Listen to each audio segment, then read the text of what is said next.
আসসালামু আলাইকুম ওয়া রাহমাতুল্লাহি ওয়া বারাকাতুহু। আজকে আবার চলে আসলাম নতুন একটি ভিডিও নিয়ে। আজকে দরজায় দিয়ে ঢোকার সাথে সাথে আমি অনেক সুন্দর একটি ঘ্রাণ পেলাম। দৌড় দিয়ে চলে আসলাম রান্নাঘরে। এসেই দেখলাম আজকে আমার আম্মু আমাদের জন্য স্পেশাল মুরগির মাংস রান্না করছে। এবং আরও লক্ষ্য করলাম যে এর সাথে মুরগির ঘিলা কলিজা এবং পা আছে। আমরা ঘিলা কলিজা এবং পা খাই না, কিন্তু আমার আম্মু আর দাদু খাই।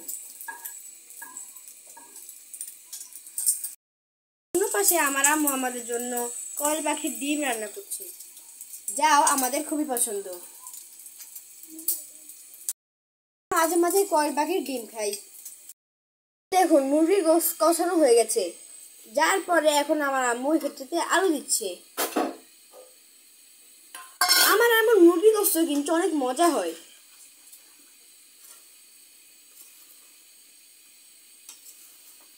একটা কথা আছে না,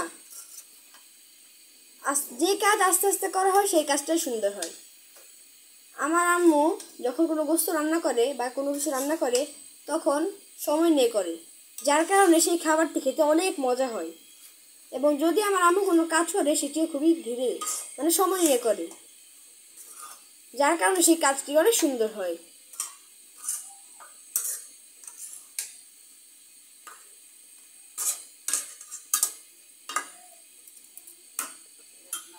আপনারা কি জানেন তাড়াহুড়ো করে কাজ করাকে শয়তানের কাজ বলা হয়?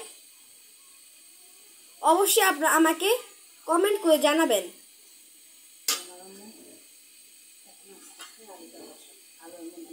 এখন আমার আম্মু আস্তে আস্তে আলুটা কষাবে, পর্যন্ত আমাদের সাথেই থাকুন। দেখুন আমার আম্মু মাংস এবং আলু কষানো হয়ে গেছে। আমার আম্মু কখনো মাংসে ঠান্ডা পানি দেয় না, কুসুম গরম পানি দেয়। আম্মু বলে কুসুম গরম পানি দিলে বলে মাংস মজা হয়, ঠান্ডা পানি দেওয়া অনেকে ভালো না। আমার আম্মুর গোশত আস্তে আস্তে হচ্ছে এবং দেখুন এটি রংটি কি কত সুন্দর।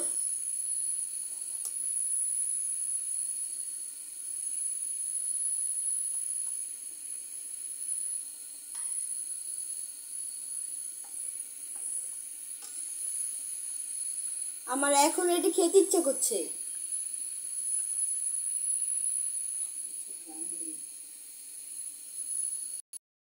আমার আম্মুর মুরগির গোশত আস্তে আস্তে হয়ে যাচ্ছে এবং খুবই সুন্দর ঘ্রাণও বের হচ্ছে এটি থেকে। দেখেন কত সুন্দর, দেখি তো খেতে ইচ্ছে করছে। গোশত হওয়ার আগে এক চিমটি চিনি দিলে নাকি গোশত অনেক মজা হয়। আবার আগ মুহূর্তে জিরার গুঁড়ো দিতে হয়।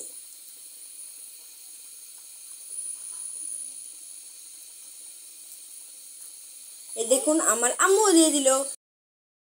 আমার আম্মুর গোশত অবশেষে রান্না করে শেষ হয়ে গেছে। দেখতে খুবই সুন্দর, মজাদার। দেখুন পরিবেশন করা হয়েছে। আপনারা কিন্তু অবশ্যই আমাকে জানাবেন কমেন্ট করে যে আমার মুরগির মাংসটা আপনাদের কাছে কেমন লেগেছে। এবং আমাদের চ্যানেলে নতুন নতুন ভিডিও পাওয়ার জন্য আমার চ্যানেলটি সাবস্ক্রাইব করবেন এবং অল নোটিফিকেশন বেলটি চেপে রাখবেন। সবাইকে ধন্যবাদ। আসসালামু আলাইকুম।